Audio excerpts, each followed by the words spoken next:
ہم یہ سمجھتے ہیں کہ صرف گھر اینٹوں اور پتھروں سے بنتا ہے۔ گھر کے ماحول کو ٹھیک رکھنا سب سے پہلی ذمہ داری بچوں کے لیے اچھی ماں کا انتخاب، اچھی بیوی لے کے آنا گھر میں، یہ سب سے زیادہ اہم مسئلہ ہے۔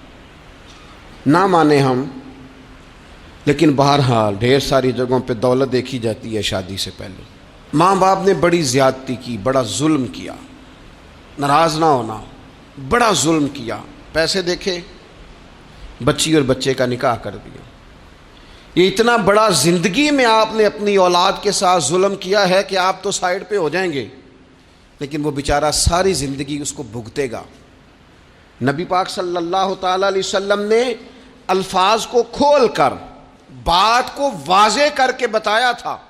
ایک تو ہوتا ہے نا کہ آپ کو کسی تشریح میں جانا پڑے، حضور نے بالکل کھول کے فرمایا کہ عورتوں سے محض ان کی خوبصورتی کی وجہ سے شادی نہ کرنا، اس لیے کہ خوبصورتی ان کو ہلاکت میں ڈال دے گی، اور فرمایا محض ان کے مال کی وجہ سے شادی نہ کرنا، مال ان کو سرکش بنا دے گا۔ یا رسول اللہ صلی اللہ تعالی علیہ وسلم پھر کیا کریں؟ تو محبوب فرمانے لگے ان کی دینداری کی وجہ سے ان سے شادی کرنا۔ اور یہ ابن ماجہ میں لفظ موجود ہیں، اللہ کے محبوب علیہ الصلوۃ والسلام فرمانے لگے کان میں سوراخ والی کالے رنگ کی باندی اگر دیندار ہو تو تمہارے لیے بڑی بہتر ہے۔ باندی ہو، رنگ سیاہ ہو، کان میں سوراخ ہو، اس سے نکاح کر لینا، شرط یہ ہے کہ دیندار ہو۔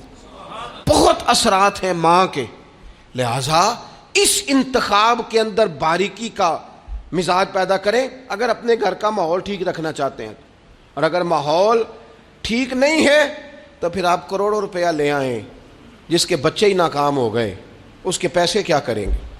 آپ بہت بڑا گھر بنا لیں، لیکن اگر بچے ہی ناکام ہو گئے تو آپ کی بڑی حویلی کیا کارنامہ سر انجام دے گی؟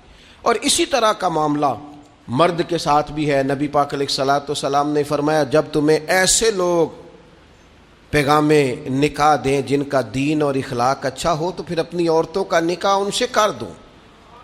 اگر ایسا نہیں کرو گے تو زمین میں فتنہ برپا ہوگا، فساد ہوگا۔ نیک مرد جب ملے تو پھر اس کے ساتھ نکاح کرو۔ صحیح بتانا، خالی نیک دے کے رشتہ دے دیا جاتا ہے؟ نیک ہے، دیندار ہے، اچھے اخلاق والا ہے، خالی تقویٰ دے کے لوگ رشتہ دیتے ہیں؟ بڑا کچھ دیکھا جاتا ہے، بڑا پس منظر دیا تو تنخواہ تھوڑی ہو تو کہتے ہیں کماتا ہی کچھ نہیں۔ اگر تو بہو آئے تو پھر تو اس کے نصیب کا رزق ہے، اگر بیٹی نے جانا ہو تو پھر اس کے نصیب کا رزق نہیں ہوتا۔ تو جن رشتوں کی بنیاد لالچ پر رکھی جاتی ہے وہاں گھر کا ماحول درست رکھنا ممکن نہیں رہتا۔ گھر کا ماحول اس وقت درست رہتا ہے جب تقویٰ کو، طہارت کو، پرہیزگاری کو، عمدہ اخلاق کو، عمدہ اطوار کو، اچھے نظریات، ستھرے مزاج کو، گھرداری کے ماحول کو جب پیش نظر رکھا جاتا ہے پھر حالات کچھ اور طرح کے ہوتے ہیں۔